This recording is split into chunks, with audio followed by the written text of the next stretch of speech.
What even is the combo in Sky Strikers? It's just make a link and pass, no?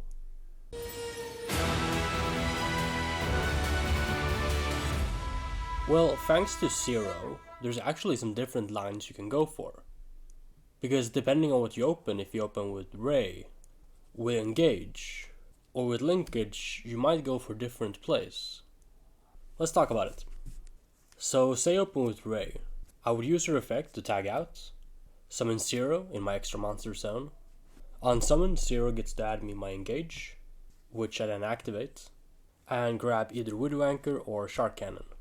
You set the one you searched, you can activate the Widow Anchor, you can tag out the Zero to summon Raye and Rose.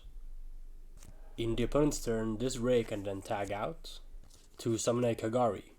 Kagari can then add you back your Engage, so for the next turn you have quite a lot of different plays.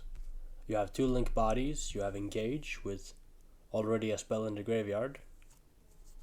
So whilst the 1-card Raye combo is not the most impressive, it's at least quite good follow-up and 2 forms of interaction, as opposed to the old school Shizuku pass that you did back in the day. But what about when you open with Engage? If you open with Engage, you can activate the Engage, add Raye, normal summon the Raye, link summon Raye for Kagari, add back the Engage and activate it. As before, you can add Widow Anchor or Shark Cannon, but you can also add Lemnis Gate. Let me show you what happens if you added Lemnis Gate. Then you link the Kagari off into a Shizuku, you set the Lemnis Gate, and you proceed to the end phase. Here you activate Shizuku's effect, grabbing your linkage, which you immediately activate. You send Shizuku to the graveyard, and you summon Zero. On summon, Zero adds you an Engage from your deck to your hand. And this Zero actually has 3,000 attack points, because linkage says if you have a light and dark Sky Striker Ace monster in your field or graveyard when the monster is summoned, it gains 1,000 attack points. Well, Zero is a light and Raye is dark, so you fulfill that requirement. And here in your opponent's turn, you can do the same thing, where you tag out the Zero, summon Raye and Rose, pop a card, and you can also activate the Lemnis Gate by shuffling back some links and spells to bounce cards on their field back to the hand. So you can clearly see that if you open with like a Widow Anchor or a Shark Cannon, in addition to your Engage with this hand, you could have activated this card before you tributed the Zero. Then you have 3 spells in grave and 3 links. You can put back 6 with Lemnis Gate and bounce 2 cards. Next I'm going to show some 2-card combinations. So, if you open with Engage, a bunch of non-engine, and any of these cards. Let's take the Widow Anchor as an example. Here you have enough disruptions to where you don't really need to add multiple Lemnis Gates, Widow Anchors and whatnot, because you have a lot of disruptions already. So a better play with this hand might be to play for follow-up. So here I would activate Engage, grab Raye, normal summon Raye, link Raye off into Kagari, Kagari effect, add back the Engage, play Engage, and here's where if you open the multi-roll comes up, because you're going to search the multi-roll here. So if you open it with multi-roll, you could add any other Sky Striker spell you'd like. Here you link into Shizuku, here you activate the multi-roll, and you set any number of back row you would like, and you proceed to the end phase, where you activate Shizuku's effect to grab a linkage, which you immediately activate, sending Shizuku to the grave to summon a Zero. Here you can activate Zero's effect to add a copy of Engage for your follow-up. You could use multi-roll to set the linkage to your back row, or you can keep it, because you're probably not going to activate this card in their turn anyway. Now, you can also do this if you open a bunch of non-engine with the Engage and no other striker cards. As we have the Widow Anchor face down here, we could just have added the Widow Anchor off of Zero, activated it to negate our Zero, and then set it with multi-roll.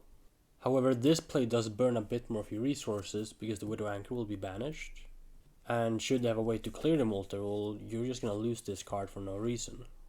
But you could argue if you opened 4 non-engine cards, you might have enough disruption anyway to prevent them from threatening your multi-roll and your follow-up. But of course, it depends on what your hand is and what deck you're playing against.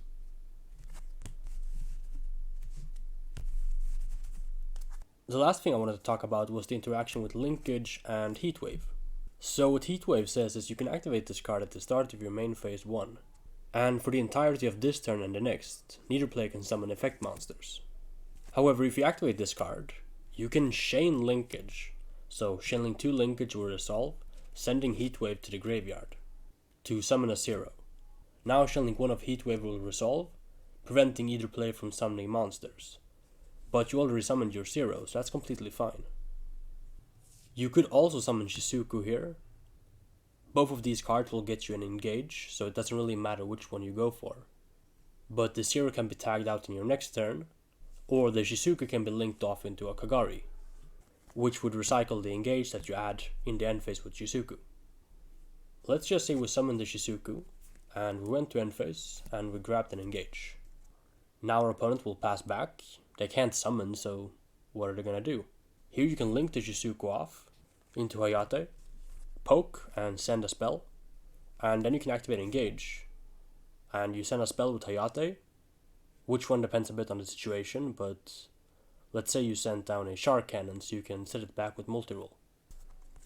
Then you activate engage, grab multi-roll, draw a card, you link Kagari to grab back the multi-roll, you play multi-roll and engage, and you get to search and draw another card. And then you can do something like set linkage with multi-roll, and then linkage can summon 0 on the opponent's turn, which you can tag out into Raye and Rose and pop a card. And it's very difficult for your opponent to come back from this, because you got to establish so much advantage off of them just skipping their first turn, and you getting free spells into the graveyard. And I think even without the linkage, the Heatwave is quite a powerful card.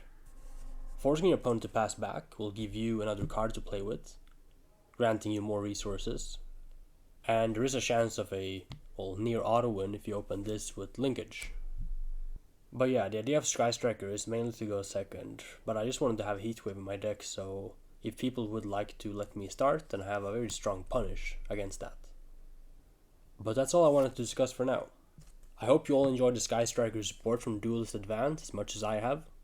And right now we're just waiting on Camellia and a few more other cards. But until then, take care and have a good rest of your day. If you enjoy my content, make sure to also subscribe to my second channel, linked in the description box down below. There I'll be posting more personalized and exclusive content.